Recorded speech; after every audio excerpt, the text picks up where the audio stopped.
네, 오늘도 시간을 이어가 보도록 하겠습니다. 시청자분들과 실시간으로 소통하는 이데일리 온 라이브 시간으로 이어가 보도록 할 텐데요. 오늘 저희가 방송 중에도 시청자분들과 실시간으로 소통하고 여러분들께서 궁금하신 점 남겨주시면 시원한 해결책을 모색하는 시간으로 마련을 했습니다. 저희가 방송이 시작되자마자 많은 분들께서 인사를 미리 남겨주셨습니다. 안녕하세요.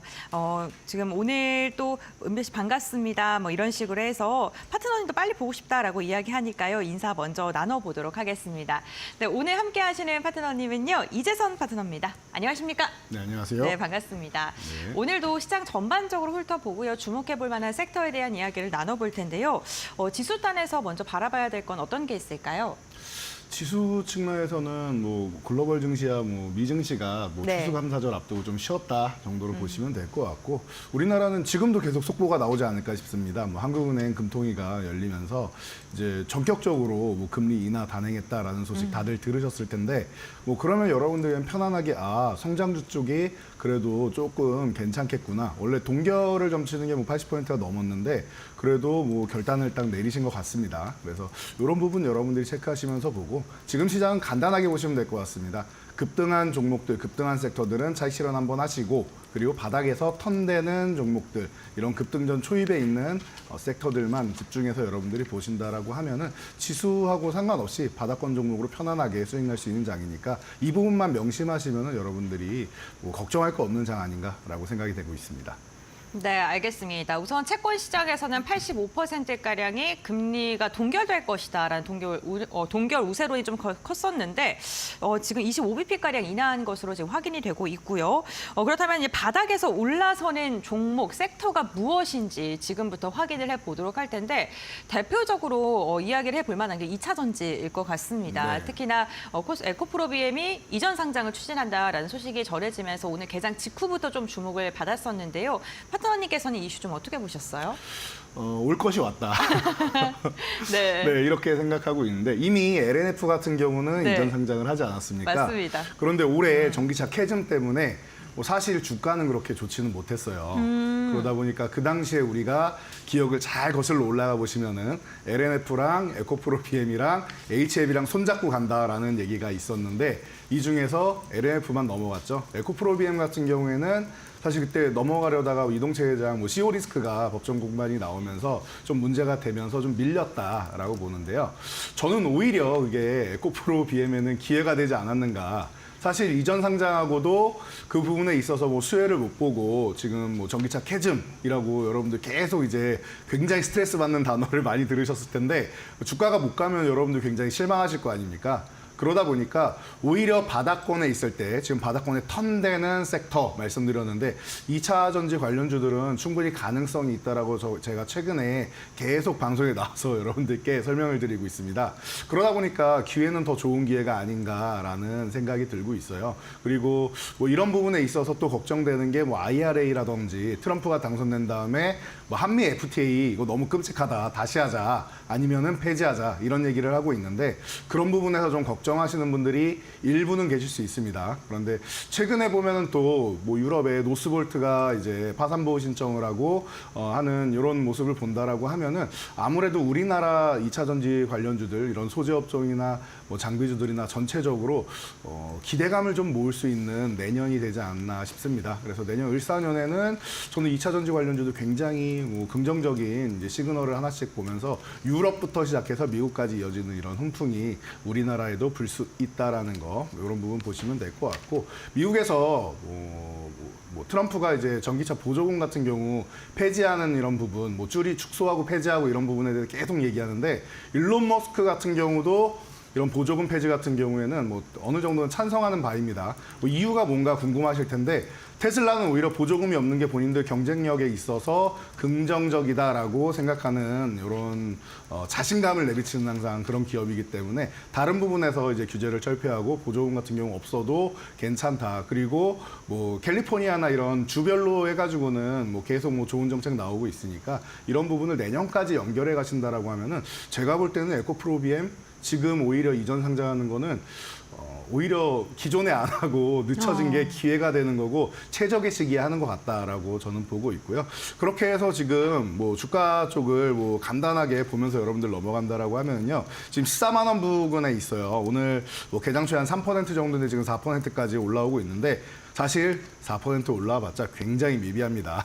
이 종목 같은 경우에는 30만 원 부근에 있어도 여러분들이 지금 만족을 못 하실 수도 있을 것 같은데 그 절반도 안 되는 가격이죠. 그러니까 여러분들 굉장히 지금 편안하고 주가가 뭐 겸손한 위치에 있다라고 보시면 될 것 같아요. 굉장히 수줍게 지금 내려와 있는 구간이니까 중장기적으로, 단기적으로 본다라기보다는 중장기적으로 내년까지 본다라고 하면은 제가 볼 때는 뭐 상승률을 여러분들이 짧게 보는 게 아니라 장기적으로 보면은 뭐 기존에 생각하셨던 것들처럼 뭐 몇십 % 단위가 아닌 뭐 두 자릿수가 아닌 세 자릿수 단위까지도 노려볼 수 있지 않나 하는 그런 위치에 포진되어 있습니다. 그래서 뭐 LNF보다는 지금 에코프로 BM이 이제 이전 상장 시기는 더 좋지 않나 싶고요.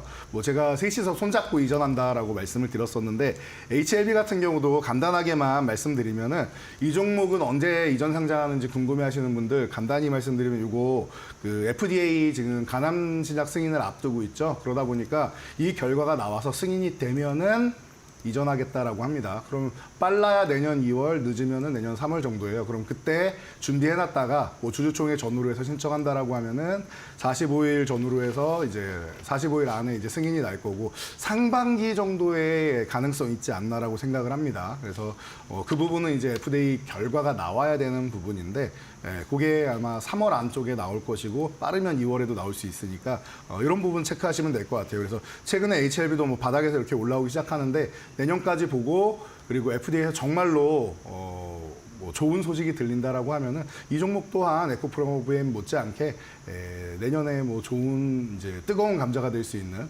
이런 이슈를 가져올 수 있는 종목이니까 이런 종목들 코스피 이정 단장하는 종목들 제가 볼 때 올해 초보다는 올해 말 내년 이런 구간에서 진행한다라고 하면 여러분들이 관심 가져보시기에 더 적합한 시기가 아닌가 싶으니까요. 여러분들 걱정하지 마시고 편안하게 보시면 될 것 같습니다.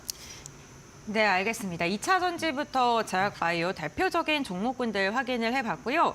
오늘 국내 증시 오늘장만 보게 된다면 개장 직후부터 가장 뜨거운 섹터라고 해야 될까요? 역시나 디지털 화폐 관련된 섹터인 것 같습니다.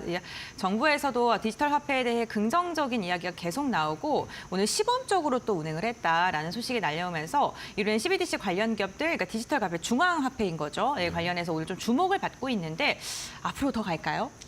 네. 이 부분에 대해서 이게 제일 중요한 것 같아요. 네. 제가 제일 뭐 조심스러운데 네. 제가 최근에 계속 말씀드리는 게 이런 것 같아요. 그냥 급등한 종목들 어제 시간에부터 막 다 상한가 들어가고 이렇게 했었는데 생각보다 음봉 달리는 이런 모습도 많이 나오고 있거든요. 그래서 뭐 그냥 저는 이런 거는 지금 현재 시장에서는 단호합니다. 급등한 종목 추격 매수하지 말고 그냥 바닥권에서 올라오는 종목들 좀 안정적인 종목들 보는 게 낫지 않나라고 생각이 들어서 지금 뭐 한네트부터 시작해서 뭐 KCT나 이런 종목들 뭐 아톤도 그렇고 좋은 종목들이 좀 많이 올라오고 있는데 이런 종목들 다음에 또 움직이겠구나라고 생각하고 눌림목이 나오면은 그 구간을 좀 기다리시는 게 낫지 않나 싶고요.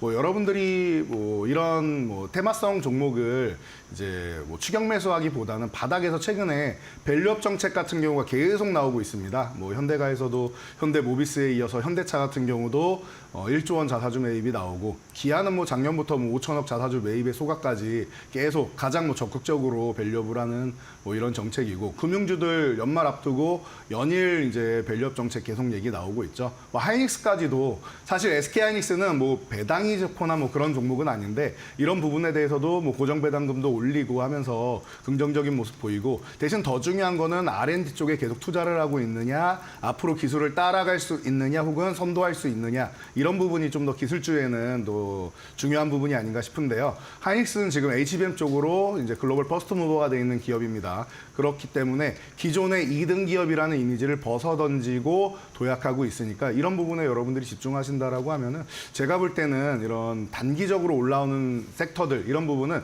미리미리 들어가시면 돼요. 여러분들이 뭐 CBDC 아니어도 앞으로도 계속 이제 화제가 되는 이런 이제 섹터들이 계속 나올 겁니다. 뭐 예를 들면은 뭐 우리 쉽게 생각할 수 있는 게 다음 달 되면은 나오는 게 엔터 콘텐츠 같은 경우에 이런 뭐 여러 가지 콘서트들 많이 있을 것이고, 콘텐츠줄 같은 경우에는 이제 무빙에 이어서 이제 조명 가게가 이제 디즈니에서 오픈을 하고, 그리고 오징어 게임 2가 또 오픈을 하고, 이런 식으로 우리가 예정돼 있는 이런 스케줄이 있다라는 거를 생각한다라고 하면은 그런 종목들 관련주들을 좀 미리미리 들어가서, 뭐 최근에 이제 뭐 중국 쪽에도 뭐 VFX 쪽으로 진출하고 했는데, 이런 식으로 여러분들 특수효과 쪽을 보신다던가, 아니면은 직접적으로 연관돼 있는 콘텐츠주를 보신다던가, 아니면은 안정적으로 이런 대형주들 좋아하시는 분들은 밸류업 종목을 보신다던가, 아니면 바닥권에서 올라오는 에코프로 비행 같은 이런 2차 전지 관련주들 최근에 강조해드리고 있는데, 이런 섹터들을 보신다던가 하는 것들이 좀 더 좋지 않나 싶어요. 그래서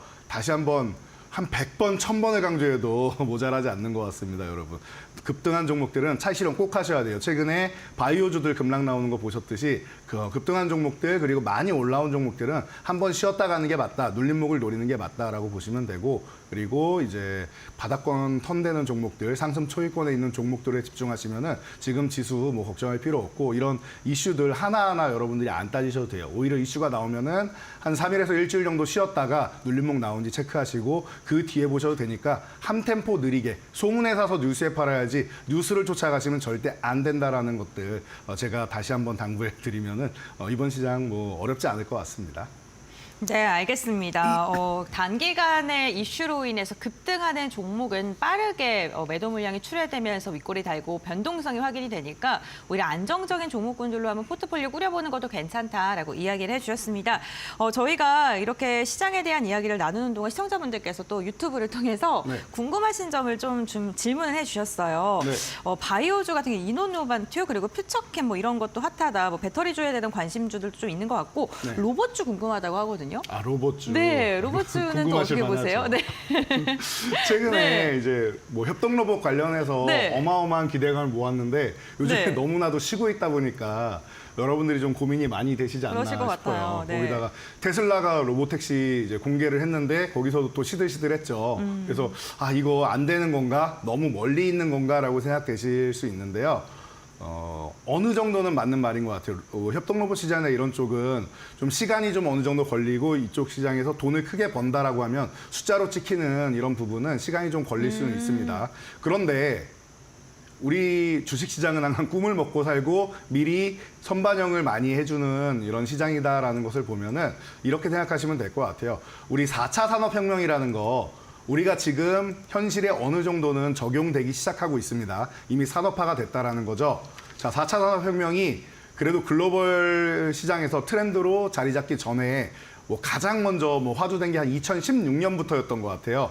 그 당시에는 먼 미래이니까 테마다라고 볼 수 있었는데, 협동 로봇이나 이런 뭐 로봇 관련된 쪽은 지금 뭐 우리 실생활에도 어느 정도는 좀 들어와 있고, 뭐 우리 음식점만 가도 치킨도 튀겨주고 햄버거도 만들어주고, 이제 뭐 커피도 내려주고 서빙도 해주고, 뭐 비서 역할도 해주고, 이제 쉽게 볼 수 있지 않습니까? 거기다 트럼프는 이런 이슈도 있었죠. 경호원으로 로봇개를 배치했다라는 얘기도 하고 있습니다. 그렇다라고 하면은 제가 볼 때 트럼프 2.0 시대에는 로봇 관련돼서 또 일론 머스크가 수장이다 보니까 어느 정도는 뭐 규제에 대한 철폐나 이런 부분도 나올 수 있고 하기 때문에 글로벌 시장으로 뻗어나갈 수 있는 로봇 기업들 지금 가격적으로는 굉장히 메리트가 있다라고 저는 생각을 해요. 그래서 이슈를 받고 이제 첫 번째 양봉을 세우느냐 못 세우느냐 이런 차이는 있지만, 수급만 들어오면 이게 순환할 때 순환매의 타이밍이라는 게 있는데, 타이밍만 잡으면 로봇주는 아주 뭐 기대감이 굉장히 높은 섹터라고 볼 수 있지 않나 싶습니다. 2차 전지주가 최근에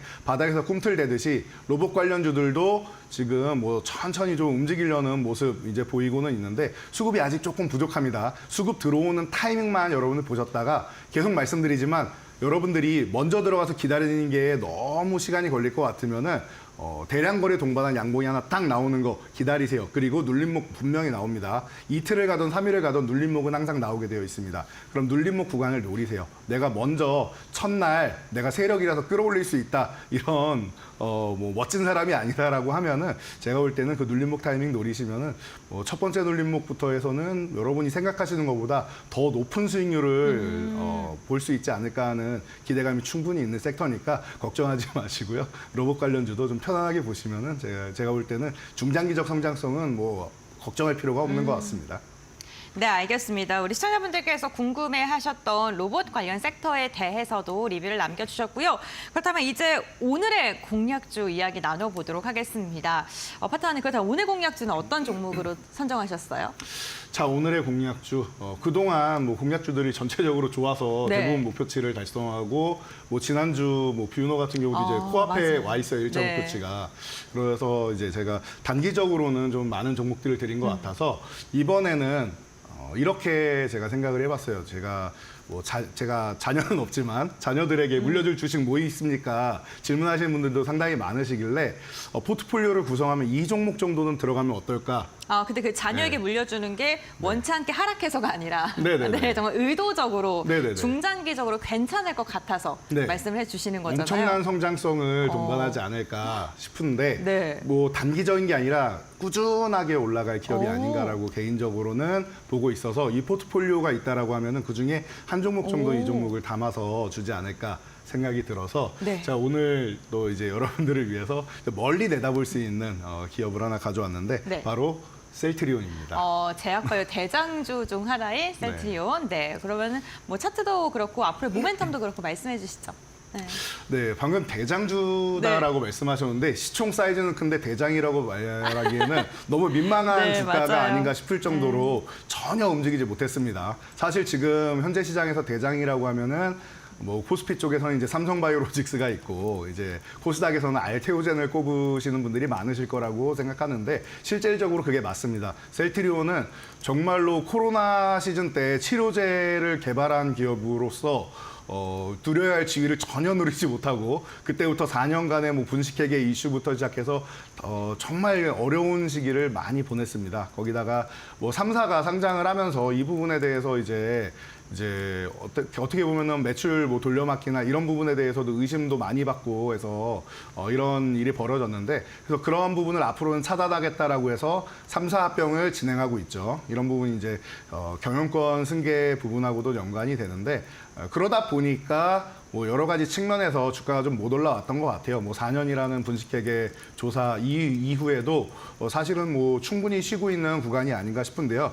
제가 볼 때는 오히려 이렇게 많이 눌려있고 못 올라온 이 구간이 여러분들한테는 감사한 기회가 되지 않나라고 생각이 됩니다. 지금 여러분들 뭐 제약바이오 쪽에서 관심 갖는 종목들 이제 최근에는 이제 다 휴식을 취하는 이런 모습을 보이실 거예요. 그러다 보니까 이 셀트리온 같은 경우 이제 보시면은 올라온 게 하나 없이 바닥권에서 그냥 횡보만 쭉 하고 있다 보니까 너무나도 재미없는 모습이에요. 그래서 제가 이 종목을 어제 선정하고 여러분들이 이제 슬슬 이런 종목들을 내년까지 해서 그리고 그 이후에 저는 한 뭐 2030년까지는 기본 그 이후에도 가능하지 않을까라고 현재는 예상하고 있습니다. 블록버스터급 신약이 특허가 만료되고 있는데 이 기업이 제일 잘하는 게 바로 바이오시밀러죠. 이제 블록버스터급 바이오시밀러를 계속 출시할 수 있는 기회가 와 있다. 그리고 이 부분에 대해서 특허 만료에 맞춰가지고 임상을 다 진행을 해놨어요, 이미. 그러다 보니까 뭐 본인들의 그동안 이 바이오시밀러 기술력이다라고 하면은 미국에서도 뭐 거의 뭐 첫 번째로 봤다시피 하는 2016년에 통과가 되면서 이제 램시마가 통과되고 하는 이런 기업을 통하고 유럽에서는 뭐 오리지널 약품보다 더 많이 판매가 되는 점유율 확장을 하고 있는 이런 기업입니다. 그래서 뭐 기업의 힘을 믿고 그리고 지금 새로 이제 출시되는 바이오시밀러를 이제 서정진 회장이 이제 명예회장이죠. 1년에 하나 이상을 항상 출시하겠다라고 했는데 워낙 특허 만료가 많이 되다 보니까 1년에 하나가 아니라 최소 1.5개 이상을 출시하는 이런 상황이 벌어지고 있고 램시마 SC 같은 경우, 그러니까 진펜트라죠. 미국에 출시가 되었습니다. 그동안 미국의 램시마나 이런 진펜트라 같은 경우가 출시가 어려운 이유가 실질적으로 이제 약효만 보면 자가면역 질환 치료제 중에서 휴미라나 뭐 엠브레 1, 2위죠. 이 업체들보다 레미케이드가 더 효과는 더 좋지 않냐라고 했었는데 사실 SC 제형이 없어서 이제 문제가 됐었습니다. 뭐 존슨앤존슨의 자회사인 얀센이 그렇게도 만들고 싶어 했는데 계속 실패를 했었는데 이 어려운 것을 복제약을 한다고 했던 셀트리온이 성공을 해낸 것이죠. 그러다 보니까 높은 이제 이익률을 바탕으로 올해 3분기부터 해서 중간중간에 이제 실적에 대한 파동은 있겠지만 좋은 구간을 만들어 나가고 있습니다. 제가 간단하게만 보여드리면은 여러분들이 이 실적을 체크해 보신다라고 하면은 이미 올해 목표가 3조 5천억의 매출인데 지금까지 3분기 실적까지만 보면은 3분기에만 해도 1조 원이 들어와 있는 걸 본다라고 하면은 4분기에 어닝 쇼크가 너무 심하게 나오지 않는다라고 하면은 충분히 달성 혹은 초과 달성할 가능성이 높고, 그리고 4분기 되면은 제가 볼 때는 지금 1조 원보다 조금 더 높은 이런 이제 매출액도 가능하지 않냐라고 보고 있는데, 적어도 유지 정도나 약간 미달된다고 해도 걱정할 필요는 전혀 없는 목표 실적은 충분히 달성할 수 있는 구간이죠. 그래서 이렇게 보시면 되고, 그리고 영업이익률이 그동안 좀 줄어 있었는데 이런 부분이 조금 더 이제 증가할 수 있다라는 거. 진펜트라의 미국 시장부터 해서 확장으로 해서 증가할 수 있다라고 하면은 지금 구간에 18만 원, 제가 18만 원 전후 구간부터는 좋습니다 했는데 계속 좋은 것 같아요. 이거는 20만 원 정도는 기본으로 가야 되는 거고요. 여기는 못 갈 수가 없지 않나라고 개인적으로 생각을 하고 있는데 20만 원을 넘어가면 그때부터가 진짜 강세가 나올 거라고 생각합니다. 그래서 20만 원 넘어가면은 1차 목표치고 2차 목표치 25만 원. 그 다음에는 사실은 전 이 종목이 추후에는 100만 원도 넘어가도 이상할 게 없다라고 개인적으로 항상 이제 생각하고 여러분들한테도 말씀을 드렸는데, 이거는 단기가 아니라 말씀드렸듯이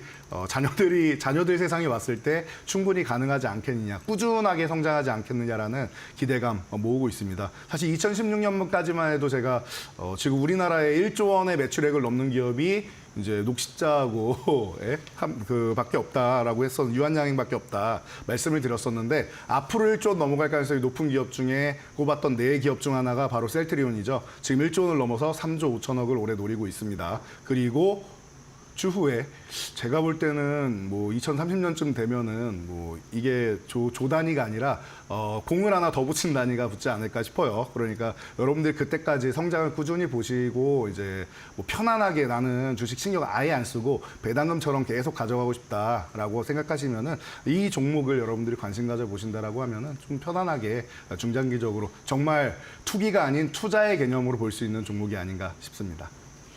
네, 알겠습니다. 오늘의 공약주 셀트리온 단기적인 목표까지 제시해 주셨고요. 중장기적으로는 더 길게, 더 높게 봐도 괜찮다라고 말씀해 주셨습니다. 오늘 말씀은 여기까지 듣도록 하겠습니다. 고맙습니다. 감사합니다.